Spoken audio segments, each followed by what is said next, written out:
வணக்கம்.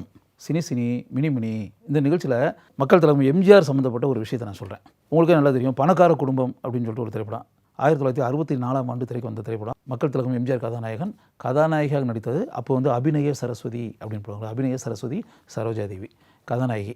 அந்த படத்தை இயக்கியவர் பிரபலமான இயக்குனர். அன்றைக்கி வெற்றி படங்கள்லாம் நிறைய டைரக்ட் பண்ணிட்டு இருந்தார். எம்ஜிஆர் படம்லாம் நிறைய இப்போ டைரக்ட் பண்ணியிருந்தவர். பின்னாடி சிவாஜி சார் வச்சு நிறைய படம் டைரக்ட் பண்ணியிருக்காரு. டிஆர் ராமண்ணா அவர் தான் அந்த படத்தினுடைய இயக்குனர். ஆர்ஆர் பிக்சர்ஸ் அப்படின்ற பேனரில் வந்து அவர் அந்த படத்தை வந்து இயக்குனார்.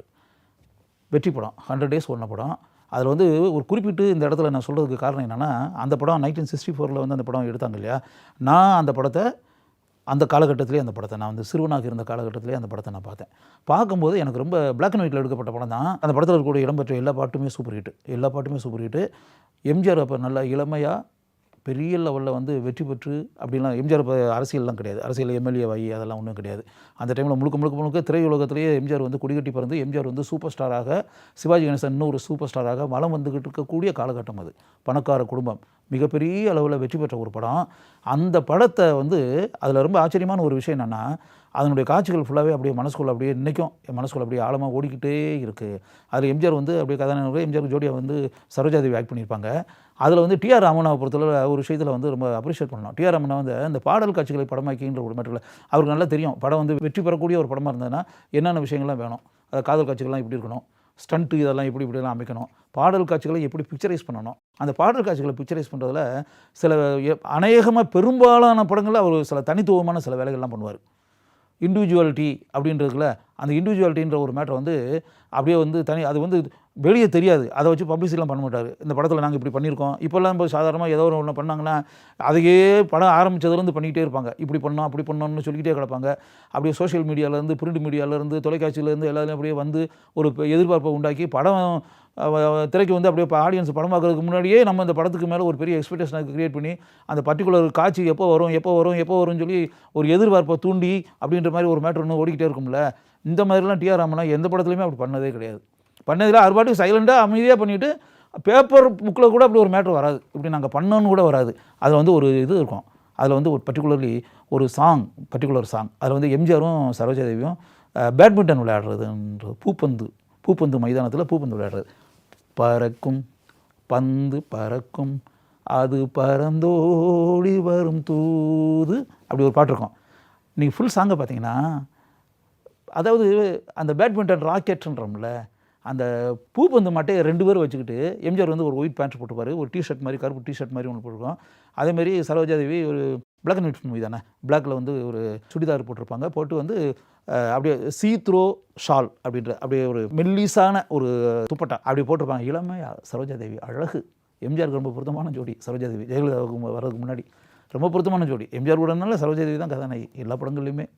அப்படியே தொடர்ந்து 2 பேரும் சேர்ந்து நடிப்பாங்க. அதில் அப்படி வரும்போது 2 பேரும் இப்படி ஒரு சாங்கை வந்து இப்படி பிக்சரைஸ் பண்ண முடியுமா? நீங்கள் நல்லா யோசிச்சு பாருங்கள். அதாவது அந்த பூப்பந்து மைதானம், அந்த கோர்ட் அப்படின்றோம்ல, பேட்மிண்டன் கோர்ட். அந்த பேட்மிண்டன் கோர்ட்டில் வந்து வெறும் மட்டையை மட்டும் வச்சு அப்படியே பந்து அடிக்கிறதுக்குள்ள அப்படியே வெறும் பந்தை மட்டும் அடித்து அதில் பாட்டு பறக்கும் அது பறந்தோடி வரும் தூது சிரிக்கும் அழகு சிரிக்கும் அப்படி அப்படி அப்படி அப்படி அது 2 பேருமே பாட்டு பாடிக்கிட்டு அப்படியே ஒரு இது இப்படி ஒரு ஃபுல் சாங்கு. யோசிச்சு பாருங்கள், நினச்சி இது எப்படி டிஆர் ராமண்ணா வந்து எப்படி என்ன பியூட்டிஃபுல் கான்செப்ஷன், என்ன அருமை. எம்ஜிஆர் அழகு. அப்படி எம்ஜிஆர் அந்த எம்ஜிஆர் வந்து அந்த அடிக்கிறதுலாம் வெறும் இப்படி அடிக்கிறது மட்டும் இல்லை, எப்படிலாம் அடிப்பார். அப்படியே சாஞ்சி அடிப்பார், குனிஞ்சி இது பண்ணுவார், அப்படியே வந்து ஸ்டைலாக அப்படி திருப்பி அடிப்பார், காலுக்கு கீழே வச்சு அப்படின்னுவார்.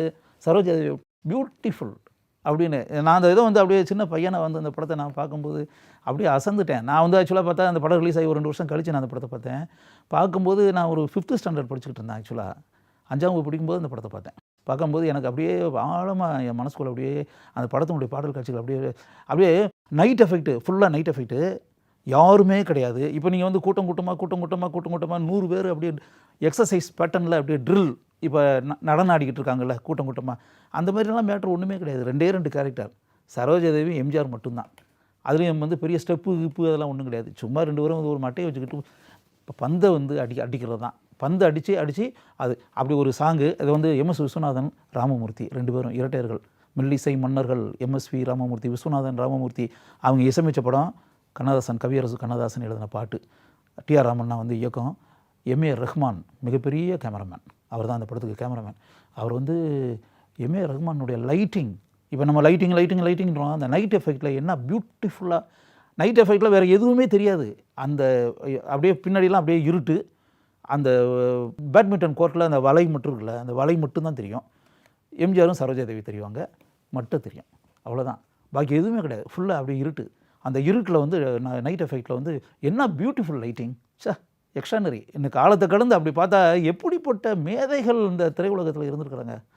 அந்த இசையமைத்த எம்எஸ் விஸ்வநாதன் ராமமூர்த்தியும் சரி, அந்த பாட்டு பாடிய டிஎம் சௌந்தரராஜன், பி சுசீலா அவங்களும் சரி, அந்த பாடலை எழுதிய கவியரசு கண்ணதாசனும் சரி, அதுக்கு நடித்த எம்ஜி ராமச்சந்திரன் அண்ட் சரோஜா தேவி 2 பேர், அந்த படத்தை இயக்கிய டிஆர் ராமண்ணா, ஒளிப்பதிவு செய்த MA Rahman. Great people, genius எல்லாருமே. அப்படியே அந்த இது இருப்பாங்க. அதுக்கு பிறகு அந்த இடத்துலையே இப்போ எப்போவுமே பாட்டு ஃபுல்லாகவே அப்படின்னு இல்லாமல் அதுக்கு அடுத்து வந்து அப்படியே அந்த பேட்மிண்டன் கோர்ட்டுக்குள்ளேயே அதுக்குள்ளேயே அப்படியே சின்ன மூமெண்ட்டு, சின்ன ஸ்டெப்பு அப்படி வச்சு எம்ஜிஆர் அழகான மூமெண்ட்டு. அது அநேகமாக என் கணிப்பு பெரிய டான்ஸ் மாஸ்டர்லாம் சொல்லி கொடுத்து அப்படி இப்படின்ற பேட்டர்னில் இருக்காது.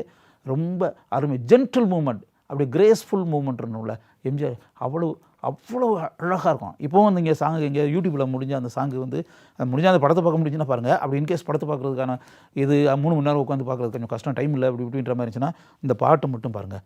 பறக்கும் பந்து பறக்கும், அந்த பாட்டை வந்து யூடியூப்பில் நீங்கள் பாருங்கள். பார்க்கும்போது உங்களுக்கு இப்போ நான் சொன்ன மனிதர்கள் இருக்காங்களே, அவங்க எல்லார் மேலேயுமே உங்களுக்கு பெரிய மரியாதை மதிப்பு உண்டாகும். இதில் குறிப்பிட்டு கூறக்கூடிய ஒரு விஷயம் என்னென்னா, இப்போ பந்து அப்படின்றல இப்போ மியூசிக் எம்எஸ் விஸ்வநாதன் வந்து ராமமூர்த்தி அவங்க மியூசிக் பண்ணிட்டாங்க, அது மெட்டு போட்டாச்சு, டிஎம் சௌந்தரராஜன் சுசீலா பாடுறாங்க அப்படின்ற ஒரு பக்கம் இருந்தால் கூட, அந்த பந்து சவுண்டுன்னு ஒன்று இருக்குல்ல, அது எம்எஸ் விஸ்வநாதனுடைய ட்ரூப்பில் வந்து சதன், பட்டம் சதன் சொல்லுவோம். பட்டம்ன்றது கேரளாவில் ஒரு ஊர், அது ஒரு பட்டம். அந்த பட்டம் சதன், அது சதன்னு சொல்லி, அந்த சதன் தான் இந்த மாதிரி மேட்டர்லாம் பண்ணுறது. அவர் வந்து வாயிலேயே எந்த வசதியுமே இல்லாத காலத்தில், இன்றைக்கி இருக்கக்கூடிய டெக்னாலஜி, இந்த இசைக்கருவிகள், இந்த மாதிரி மேட்டர்லாம் எதுவுமே கிடையாது.